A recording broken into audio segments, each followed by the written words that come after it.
Everyone, good afternoon. I am Ben Vinson. I am the Provost and Executive Vice President of Case Western Reserve University. I want to thank all of you for joining us this afternoon and welcome to the fourth installment in our North Star Seminar Series. Now, if you've joined us for one of these events before, then you know why we're here today. But for those of you who may be first-timers, I just want to tell you a bit about us. We at Case Western Reserve University are driven by a vision that we call our North Star. And it states that Case Western Reserve University is a high-impact research university that aspires to be a community where humanity, science, and technology meet to create a just and thriving world. Now, to help further that mission, we highlight diverse people, diverse opinions, and diverse ideas, but always with the goal of engaging in a dialogue that is civil and respectful. Now, the series you are engaging in today, this North Star Seminar Series, is trying to do just that. We need conversations like this one today. We need to keep civil discourse and learning alive in our institution and in our greater community. And we're so happy that you've been able to join us on this mission. Now, today's talk will address issues like healing divides and elevating the state of civic dialogue in America. After I introduce you to our featured speaker, I'm going to invite one of our own professors, Professor of Law, Andrew Paulus, to help me moderate today's discussion. And a little bit later, we're going to engage all of the audience in a question and answer session. But before we move on, there are a number of people that I need to thank. I want to thank our partners on this event, the Inamori International Center for Ethics and Excellence here at Case Western Reserve University, as well as the Cuyahoga County Public Library. We could not do this event without you. Now, we are so incredibly grateful to all of the support that everyone has given to this event, and for both of these institutions for serving our community in so many important ways. Again, thank you for your support for this event and for encouraging civic dialogue in our greater community. It is now my pleasure to introduce today's guest. Dr. Jonathan Holloway is the 21st president of Rutgers University, the State University of New Jersey. You may have even heard Dr. Holloway's name recently in the news, even here in Cleveland, as Rutgers became one of, if not the first universities in the nation to require vaccines for its students. Dr. Jonathan Holloway assumed the presidency of Rutgers on July 1st, 2020. His presidency commenced during the throes of COVID and just 36 days after the murder of George Floyd. But if there is anyone who can lead effectively through times like these, it is Dr. Holloway. Prior to accepting the presidency of Rutgers, Dr. Holloway was provost of Northwestern University, and before that, a member of the faculty of Yale University and dean of Yale College. President Holloway's scholarly work specializes in post-emancipation U.S. history with a focus on social and intellectual history. He began his academic career at the University of California, San Diego. He received a bachelor's degree with honors in American Studies from Stanford and a PhD in history from Yale University. He serves on numerous boards, including the Smithsonian's National Museum of African American History and Culture. And just a special side note here for those of you who may be able to do this tonight at 6 o'clock, I'm going to be speaking with the museum's director, Kevin Young, as part of the Cleveland Humanities Festival. So I also invite all of you to find more information about that event on our website. But back to President Holloway, he is an elected member of the American Academy of Arts and Sciences and the Society of American Historians. And he is the author and editor of a number of publications, including his hot new book. You must buy this book, The Cause of Freedom, a concise history of African Americans. Now, we're going to be talking about this new book this afternoon. Now, he is also a longtime friend, a professional colleague and mentor, and he has a daughter around the corner at Oberlin. Without further ado, I am pleased to welcome my friend, Rutgers President Dr. Jonathan Holloway. Dr. Holloway? Thank you so much. That was an incredibly overgenerous introduction, but I do appreciate it. And it's really great that you'll be talking with Kevin later on this evening. What a star he is, and is going to lead the Smithsonian's Museum to even greater heights. I mean, it really is quite, and this relates to the conversation today, it's really quite something that the museum has become a point of pilgrimage for so many people. And in fact, it's one of the things I end my book on, is trying to end on a positive note, talk of the creation of the museum, and the way it's become a focal point for a nation of people is really powerful. So I'm recommending everybody else also join your conversation with Kevin tonight. So that's great that you're doing it. So thank you for having me. I'm looking forward to the conversation. And one last thing I'll say is that the goal, or I think I'll call it the goal or the structure of the North Star series, is, I can't emphasize how important that is. When I joined the Rutgers community, I talked, and Rutgers is a massive university, 100,000 people, faculty, staff, and students. And I said, as strange as it may sound, I want us to aspire to be a beloved community. And a beloved community, I go to great pains to point out, is not one where we agree with each other. It's that would be a boring community. A beloved one is where we recognize we share things in common, we share more things in common than we don't. And that by affording the stranger, who's also at Rutgers in this case, or the person you disagree with, the room to be fully human and to respect their opinion, even when you disagree with it, and you tell them that, is a key to the community. And so it's a key to what it sounds like, a key to this series. So hats off to Case Western and to you for running this. President Holloway, thank you. Thank you for being here. We can't wait to dive in to the questions and to the Q&A from our audience. And that gives me a great opportunity to let you know that I have someone here to help me moderate and to lend a voice to today's talk. And so let me welcome our esteemed colleague here at Case Western Reserve University, Professor of Law, Andrew Paulus.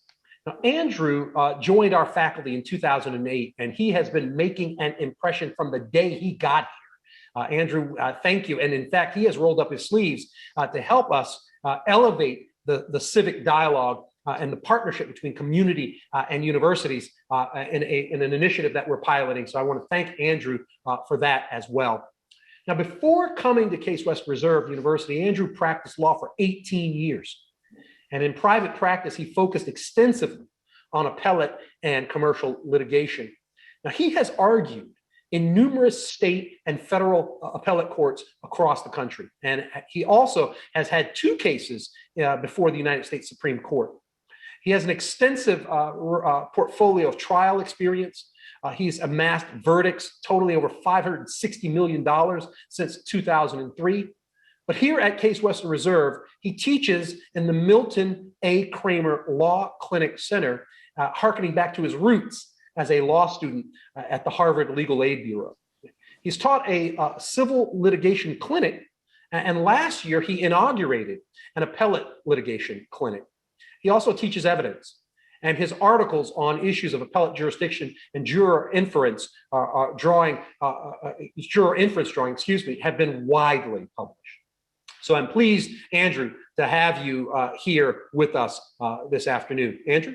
Thank you so much, Provost Vinson. Your comments are very generous, and I'm delighted to be here to talk about President Holloway's important work.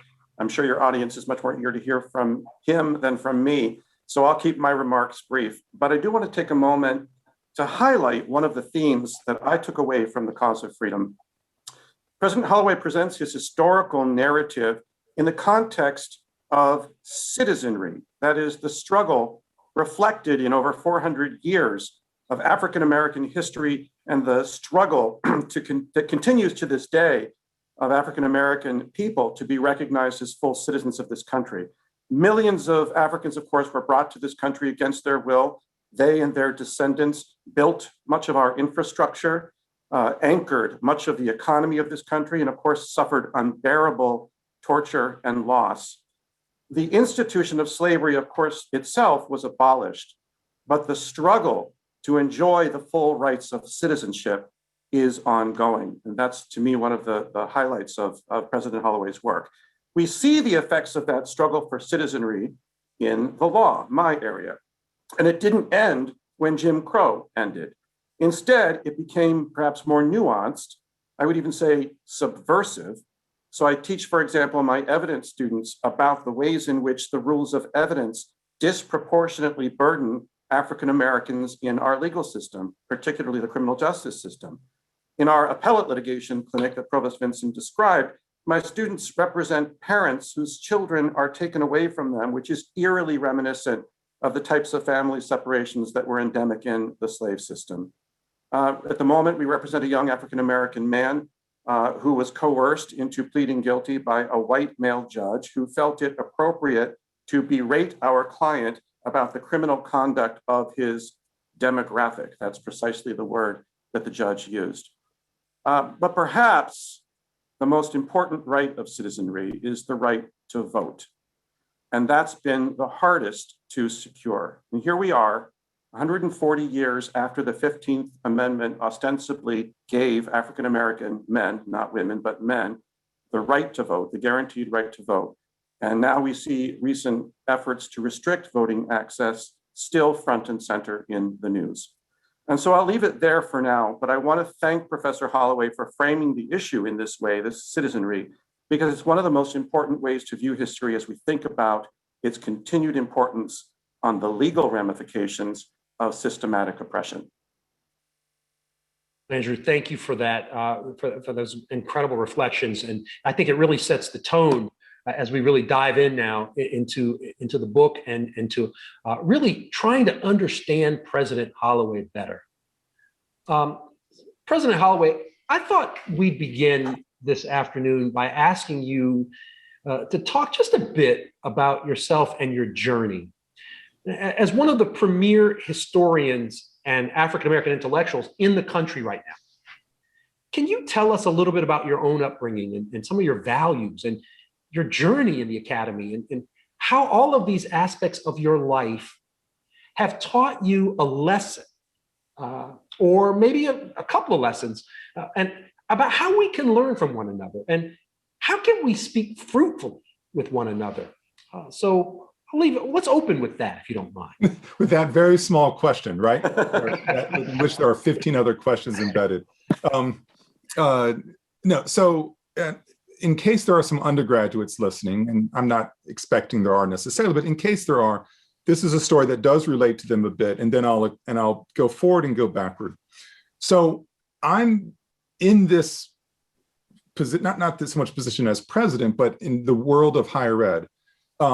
It was not my idea that, I went to college with, and I knew with all the conviction an 18-year-old possesses, which is a lot, that I was going to be a sports orthopedic surgeon. Not that I knew anything about what that would entail. And then 6 weeks of calculus reminded me my freshman year, I didn't like math, I wasn't good at science, this may not be the right way forward. So I switched gears to become a corporate attorney. Now, for those of you who are around my age, you might remember the TV show LA Law. And I'm like, well, they're good-looking people. They have money. I mean, this is very shallow. I mean, I'm being very honest. I'm going to do corporate law. Not that I knew what it was. And then winter break of my senior year, I was visiting with my extended family. My uncle was a corporate attorney. I said, tell me about this world. I'm really interested in doing it. And he goes, I'd love to talk with you. And a half hour later, I was scared straight. I'm like, that sounds completely uninteresting to me. He sounded very unhappy. He loved the study of law and wanted to become a judge. And he actually is now a senior federal judge.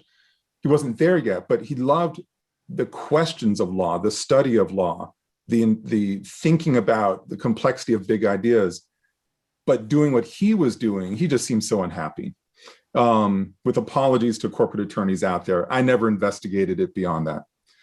And so I was a bit lost. I ended up getting a public policy fellowship for a year. And as a kid who grew up in the DC area, public policy, I'm like, okay, I'll go do that. But I had no animating reason except for that's the Washington metro area industry.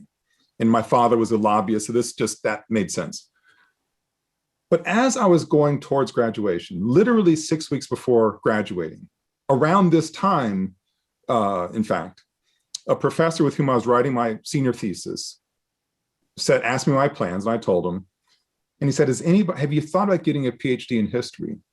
And I reared back like, no, why would I, almost in retrospect is kind of rude, but like, why would I do that? And he said, I think you can do it. I think you should do it, and let's have lunch and talk about it. Clearly, I followed his advice. Elliot Gorn and I were still trading emails last month. This is 32 years post that conversation, almost to a T, almost 32 years to exactly. And I share all that because one, the journey was not straightforward.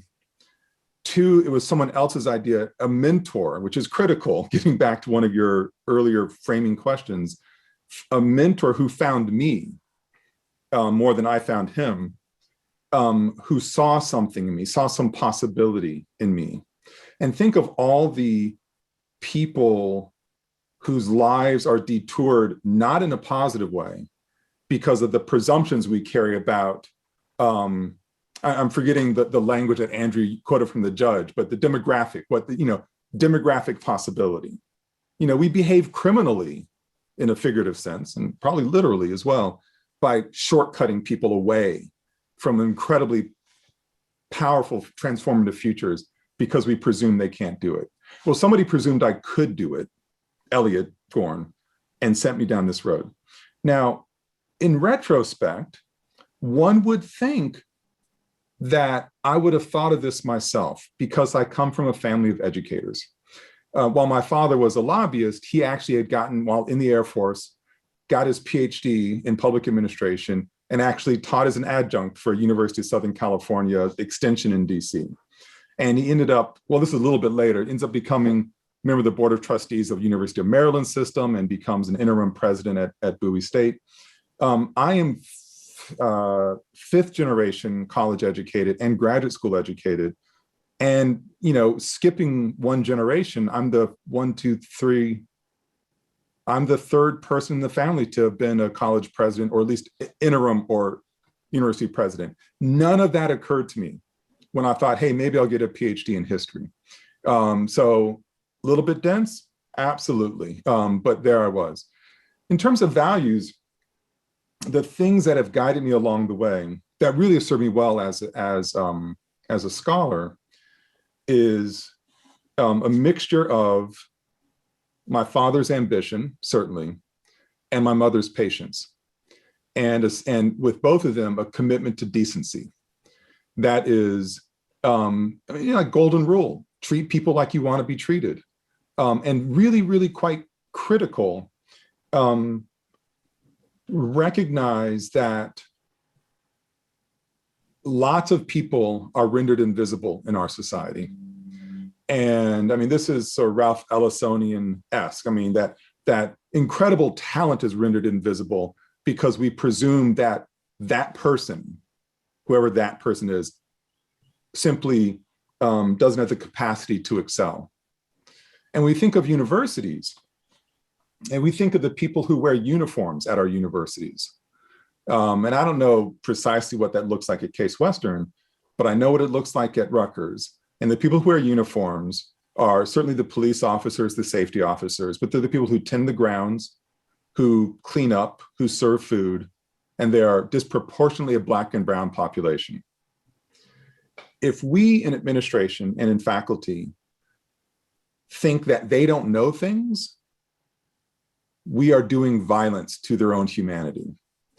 If we think that, and there is pride to be found in any kind of labor, right? But if we presume that someone who's doing that job lacks the capacity to do something with exquisite care and expertise, we're doing violence to humanity, to their humanity. So, and those are the things, I remember my father talking about this, which was based on, and then I'll be quiet, his own father's experience when his father was pursuing a law degree at Howard University in the early 30s. At the moment they changed the requirements for the degree and they didn't grandfather him in. So he thought he was getting his degree after 2 years, but they said in his second year, wait, you have to go one more year. And he couldn't go, he couldn't afford it, and ends up landing a job that eventually becomes the head, I might not have the title right, but the head waiter for the House of Republicans dining room. And so he ends up being incredibly politically connected, but he always felt, I'm not a waiter. I'm an attorney who's been denied my degree. And through my father grew up with his father, making it clear that like the janitor who's coming in and emptying out the wastebasket, he or she is hearing everything. Like these are the people, and in an era of paper, they were seeing all the documents and keeping their confidences more often than not. So if we start to think that these people who are caring for us don't possess a certain kind of rigor, a certain kind of mastery, a certain kind of restraint, we do that at our own peril. And so these are the kinds of principles and values in which I was raised, certainly. Well, what a way to kick off the conversation. Really appreciate those insights. I think it sets up our next set of questions. Actually, I think I'm going to pass it over to Andrew, because we want to take these themes and explore these a little bit more in some of your work. Andrew? Sure. Thank you, Provost Vinson. So I wanted to ask you, President Holloway, I found your book so compelling. I couldn't put it down, and you call it concise. I mean, true enough, it is, but it's also very compelling, and it leads us through the history in a fashion that takes us almost up to the present moment, from the very beginning of African citizens' arrival on this continent. And I found that I would encourage everyone to read it that way, because the connection that you make between the past and the present is so much stronger when you have it all there in one sitting. So much of the time, history is taught in ways that really leave us feeling disconnected from the events we're reading about. That's true of African-American history as well. Disconnected from the here and now, and this book brings it alive, and its pace through history forces us to see those connections. So I wanted to ask you if that was a reaction that you were looking for in writing the book, and more broadly, what other goals you might have had in mind in writing this particular book. Well, thanks for your kindness. I really appreciate that. It's very flattering. So a little bit of backstory about this project. I was approached, with an idea. Would you be willing to write a very short history of African Americans? And at this point, I was dean of Yale College and rather busy. And I said, that's really nice. I'm not interested in writing a very short book on a big topic like that, and I'm busy. And I don't remember what the editor said, but she was clearly persistent. She probably just flattered me, frankly. And then we kept talking, and I finally said, I've been teaching a post-emancipation lecture course for 15 years at that point.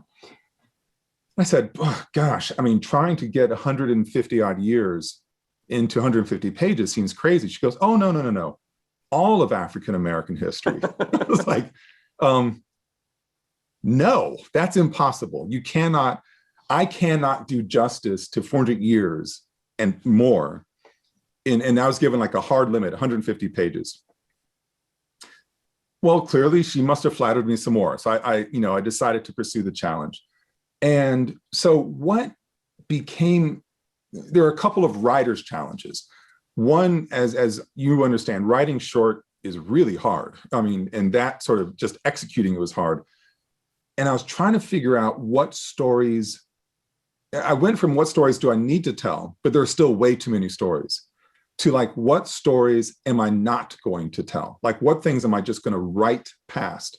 And how do I craft the execution how do I execute the narrative in such a way that it will encourage people to say, wait a second, because they might have heard of something that's not in the book.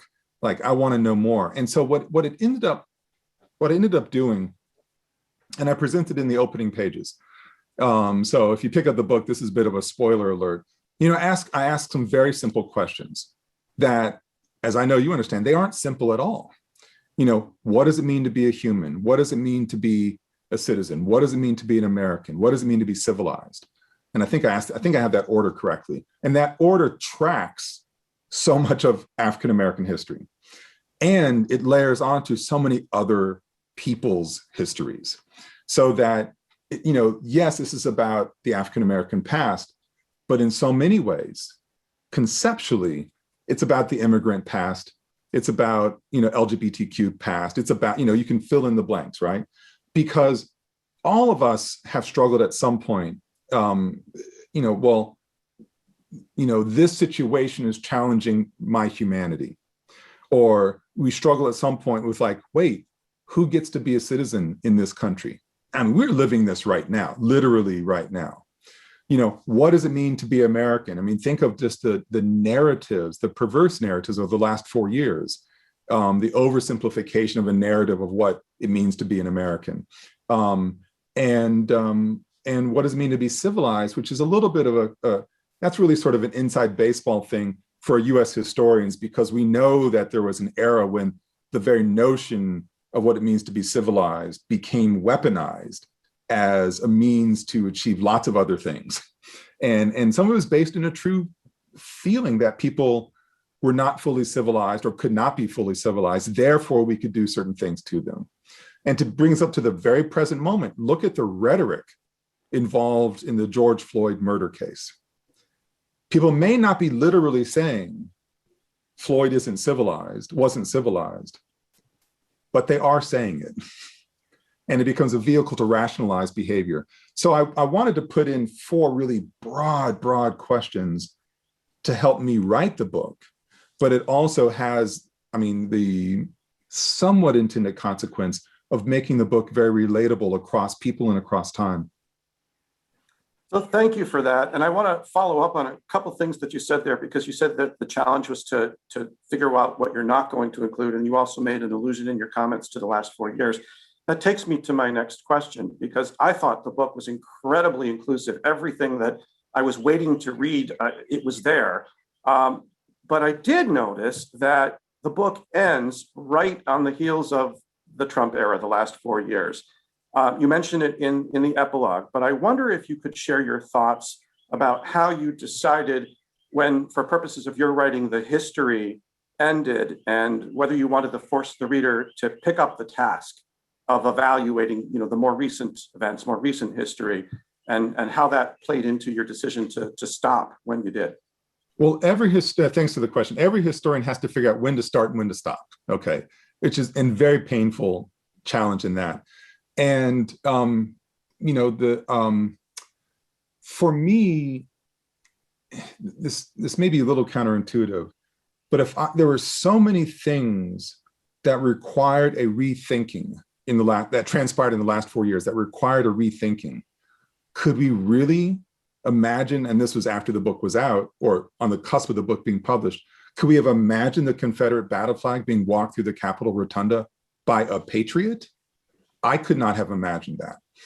Could we have imagined different political moves? And this really crosses the left-right spectrum, different political moves that are asserting the primacy of this or the primacy of that.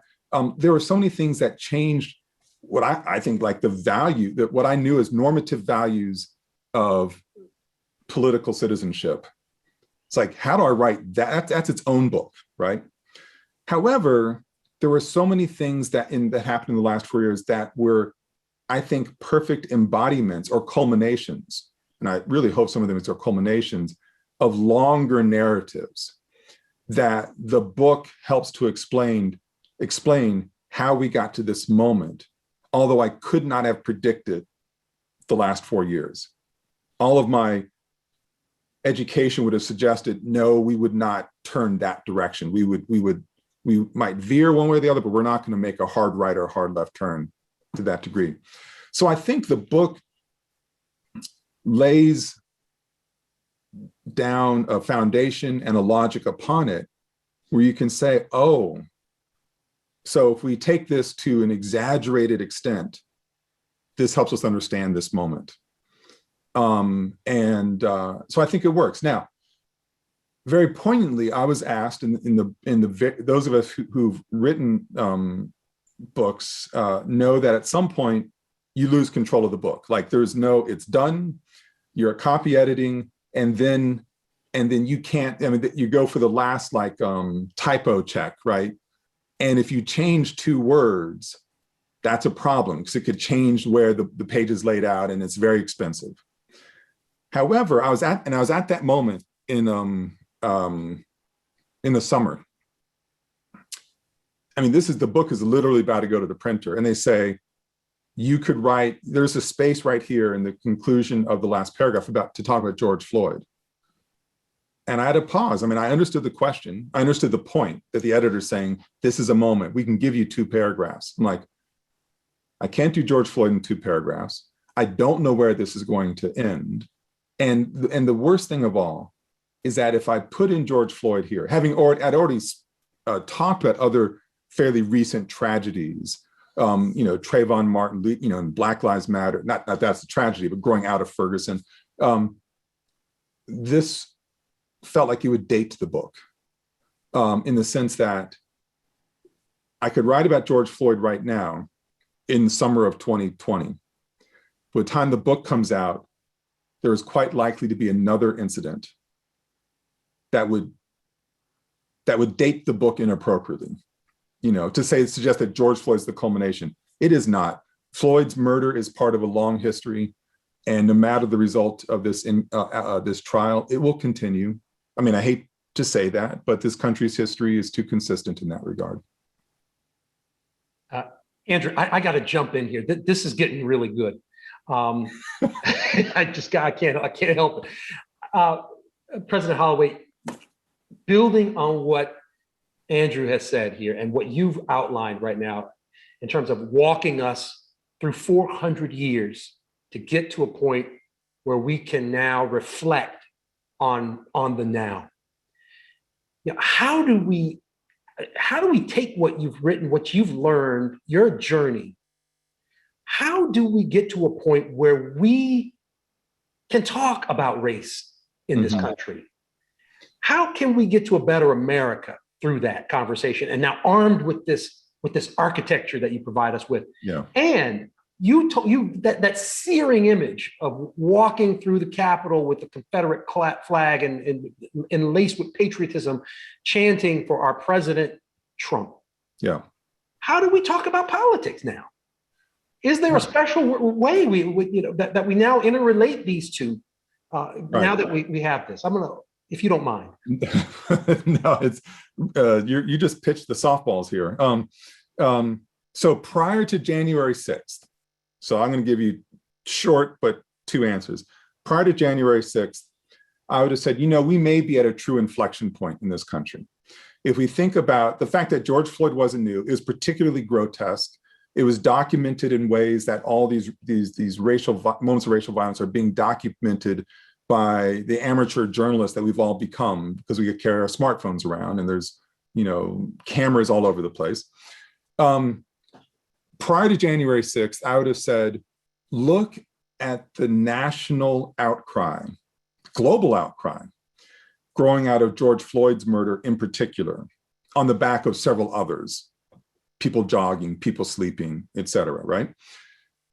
Why is this happening now? Part of it, I'm certain, is because of the pandemic, that people were displaced. They had, quote, nothing to do. They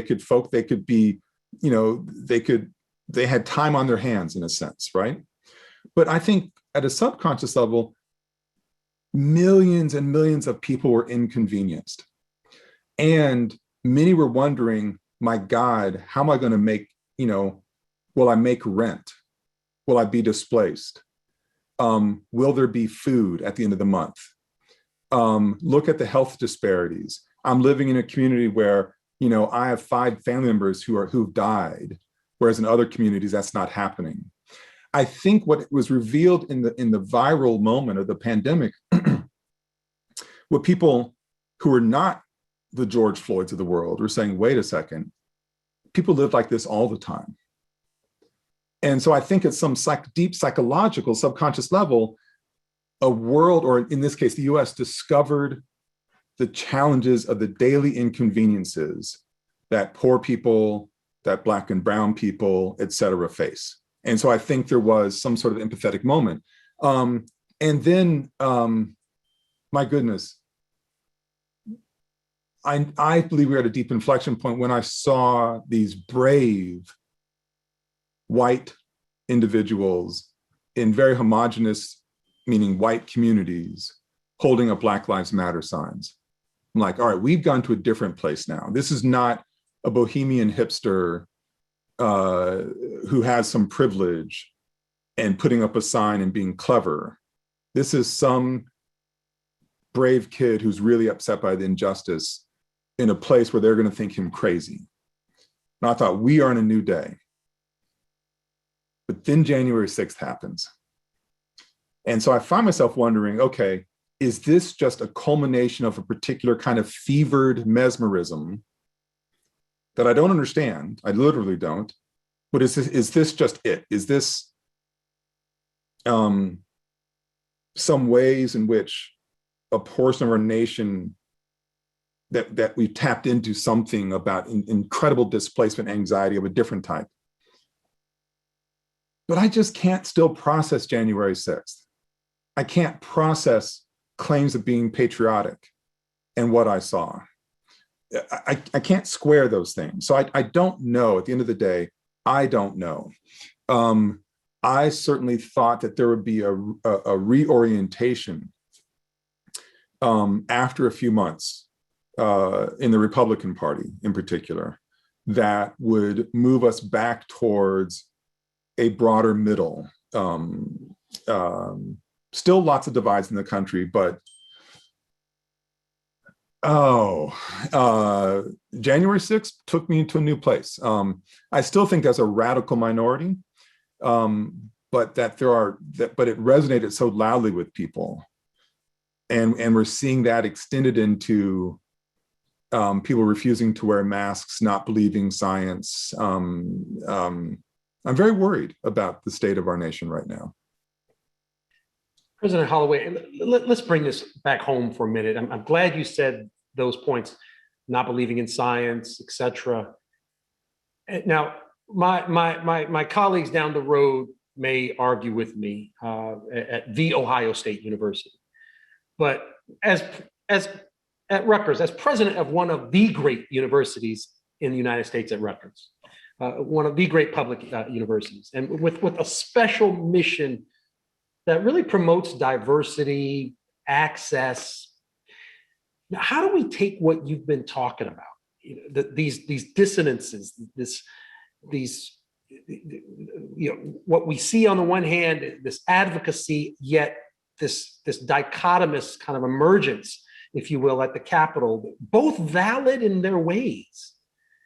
How do we take that and we build the bridges, we heal divides, we elevate the state of civic dialogue here in America, and using that university as a piece of that? Yeah. How do you see all of that coming together? Well, I think that it's going to take a certain level of bravery. I think university leaders, presidents, provosts, chancellors, deans, faculty have a special opportunity right now, and that they can reclaim the space. Maybe I'm romanticizing it a bit, of research universities and liberal arts colleges, of places, claiming them as places of rationality. Now, a lot of crazy ideas have been born and supported at universities. We are not above contempt even, right? But what institutions in this country are tasked with promoting, holding dear, really old ideas that withstand the test of time, that are part of a canon, right? And supporting the people who must be relentless in their determination to say that canon's wrong. We have to have both. I mean, that's the magic of a university. And out of that alchemy of old ideas and new ideas, things are battle tested, as it were. It's a strange choice of words, but it makes sense. Where from that is the space where university leaders can stand up and say, I believe in science, rationality, pressure testing ideas, and this is where I am. You can disagree with me, but you better come with evidence. Don't come with 160 characters. That doesn't count in this imagined world in my mind. Come with evidence, argue with me. It's okay that we can disagree. We have to have the capability to do that. But if we're going to disagree, come to the disagreement with a place of integrity. And I think we have failed in that space, left, right, and center, over and over and over again. We are, I think, and I say we quite intentionally, too tempted these days when we win a case or a position to dance on the grave of those we beat. That is not the right way forward. If you want to understand, part of January 6th is because the people who were rioting, acting seditiously, they felt that they had been danced on. And now I disagree with them fundamentally, but gloating is never a path towards a better place. It's only a path towards violence. It may take a long time for it to be realized, but my God, what you are hearing in January 6th, what you're hearing in the Clinton-Trump campaign was a hubris and arrogance that turned the world upside down. And then we got a transmogrification of hubris and arrogance in a whole other kind of way. Shame on us as a nation. But there needs to be a level of humility and bravery in standing up. And one thing, I'm going to give credit to Dwight McBride, the president of the New School, a mutual friend of ours. We were talking about this, and he said, we need more university presidents who aren't in love with being university presidents. Because if they love being a president so much, they will do anything to preserve that position. And they will not take that stand. I do love being a university president, but believe me, there are many days in the week I would give the job to anybody passing by the door to my office, right? There are many other ways to make a difference. This is just where I am right now. And we need more people. And I'm not sainting myself, please don't hear me that way. But we need people who are healthy skeptics in positions of power, who have a healthy dose of humility and conviction that with evidence they can stand up for something. President Holloway, I appreciate that perspective. I think right now, if you don't mind, if you could stay with us a few more minutes, we'd love to open it up to our audience to really have a chance to dive in with any questions that they may have.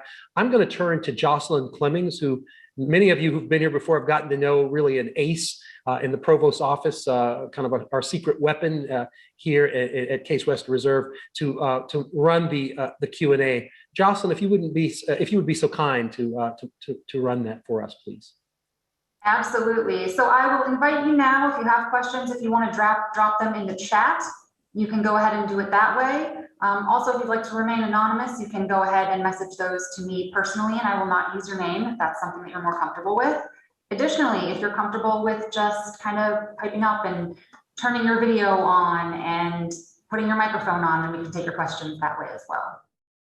Jonathan, before the first question comes in, I do see an old colleague of yours out there, Amy Backus, who is part of our team. So just kind of a blast from the past for you. I did see Amy and sent her a private chat message at the very beginning of the meeting. I'm like, wait, you see a familiar face in an unusual place, you get, it turns your head a little bit. And I see one of my current Rutgers colleagues, I have to ask her a question. Yeah, hi, Romaine. It's like, how'd you hear about this? So I see her questions come in. Jocelyn? Yep, and this is from Robert Solomon. He asks, what is the line between gloating and unapologetically moving forward to advance one's agenda for progress? It's a good question. I think gloating is, there's a level of triumphalism. There's a level of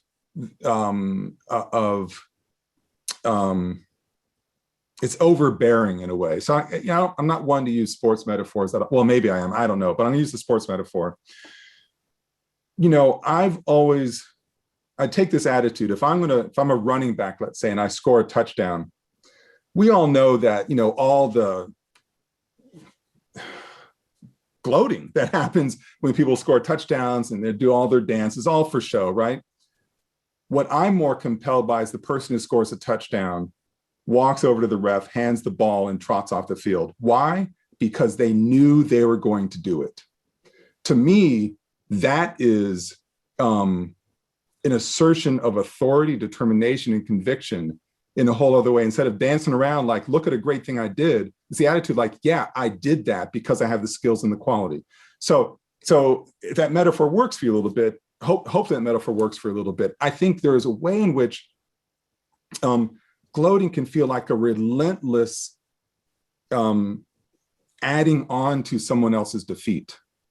Instead of saying, you know what, we disagree powerfully on certain things, but I'm going to try to understand your perspective. I'm going to try to understand your worldview. I may never get there, but the more I try to understand you, one, the better my own strength of arguments will be, but also there's the greater chance I'll recognize your humanity. And I've used this word a lot, and I think it's just something that we don't use enough these days, is recognizing we are human beings and we have something inside of us that hopefully emanates out in a positive way. That's our humanity. And so much of the African-American experience has been about people denying that humanity. Let's not repeat that dynamic, please. Absolutely. Thank you. We have a question here from Rachel. And Rachel, I see that you have turned your microphone on. Do you want to go ahead and ask your question live? No, not. Okay. All right. Your question is, what is your response to the controversy over so-called cancel culture? Well, it's so funny. Cancel culture has now become its own kind of code word. So there's like a culture around cancel culture, right? So I don't know what level you're talking about. I have very little patience for what, if by cancel culture, so let me just qualify terms, we're talking about the socially mediated, I'm going to excoriate you because I disagree with your stance, and I'm going to therefore cancel you so you do not have room to apply your ideas in a particular space. I don't have much patience for it because so much of it is transacted via the phone, via 100. I don't use Twitter, so I don't know how many, 160 characters. That may be dating myself. I don't really know, but I aggressively don't use Twitter. I recognize it's a powerful tool. Its power has become perverted, and I don't mind people challenging somebody else and saying I disagree, but the cancel is lazy more than anything else. It's deeply lazy. And I have no patience for that, regardless of who's offering that idea up. Now, now cancel culture has become its own sort of interesting choice of words. It's sort of a cultural meme as a phenomenon that people who don't like it are saying, well, we are going to cancel culture. And that's become, it oversimplifies an oversimplification. That's no good either. So for me, look, call me old fashioned and call me a university administrator. The best ideas roll out slowly. They roll out in ways that they are pressure tested. And if they don't work, they are corrected for. I mean, so many people that are canceling folks are too young to know they don't have wisdom. And this is across the political spectrum. They don't have wisdom. They lack perspective. And they seem incurious. Now, is there a need for sort of self-righteous anger in this world today? Of course there's always been a need for it. We wouldn't have achieved civil rights gains without it. But if you look back at the history, these are slow and steady cumulative efforts to secure sort of justice, not how many likes can I get because I've reduced somebody in a way that I think is often quite cruel. And and the last thing I'll say on this is I have very little patience for cancel culture because if say I get a letter, a petition, and as a president, I get them often, right? And it's about, you need to do X, Y, Z, PDQ. And let's say this is particularly well-written petition. I can talk to the writer and say, look, here are the reasons why we're not doing X, Y, Z, PDQ. They're like, oh, it's more complicated than I thought. I'm like, yeah, And we're trying to do these other things that I know you want. So where's your support? Cancel culture does not have room for, promotion, positive promotion. I mean, where does that's not going to get retweeted. So it's one-sided, it's lazy, and I think often it's cruel. Thank you so much for those insights, You're President welcome. Holloway. The next question we have here is from Arnold Hirschon, and he notes that today you demonstrated a great amount of humility and conviction. And his question is, how do you keep those values present in your personal life and then also in your role as president? I have 2 kids, so that helps. One who's about to turn 21, one's about to turn 18. I kid, but no, I think it's partly the way I was raised, partly because of my amazing partner, partly because I've just seen so many instances. I spent most of my career at Yale. So this is a Yale story. This is when it dawned on me. There's so many smart people there. And this is at any university, but this is a Yale story. But I never understood why some people felt the need to demonstrate that they were the smartest person in the room. I didn't get it. It seemed like an exhausting exercise. The thing is, I never felt I was the smartest person in the room. However, I did feel that I was willing to work harder, or I did feel that I was willing to be more empathetic, or I did feel that I had a level of curiosity about people that the smartest person in the room never had. And so, that's the best I can offer as far as an answer. I don't know. I don't know. This is who I am. I'm straightforward. So I'm going to do my best now to combine a couple of the questions we got here. And very generally, it's what is the university's role in all of this? How can the university be a place that is welcoming and inclusive? How can we be an institution that can help ease tensions or make it easier to discuss things that might be more difficult to discuss? I'm sorry we're running out of time. I give long answers. So the university, we need to remember that universities should be for the public good. So, and there's a lot that goes along with that, but we are institutions that should serve the public good, public and private universities. Now, that can have expansive meanings I'm not going to get into, and expansive implications. We need to operate from that perspective. We are here to serve. Service means that we need to bring in as many ideas as possible and have them challenging one another. You can think of the metaphors, whether it's a salad bowl or a strainer, whatever it is, but you need to have all these ideas come into collision, because that's the only way we're going to find out what the best ideas are. And once we find them, we push them out into the public good. That is our job. Now, when it comes to diversity, equity, and inclusion, I have to say, people presume because I'm Black, so I write about Black topics, and I'm talking about Rutgers talking about diversity and inclusion at Rutgers in these important ways. I always make clear, yes, it's important for moral and ethical reasons, but as president, I'm talking about these things for strategic reasons. If you look at this country, the demographic lines are clear, and they are not going to change.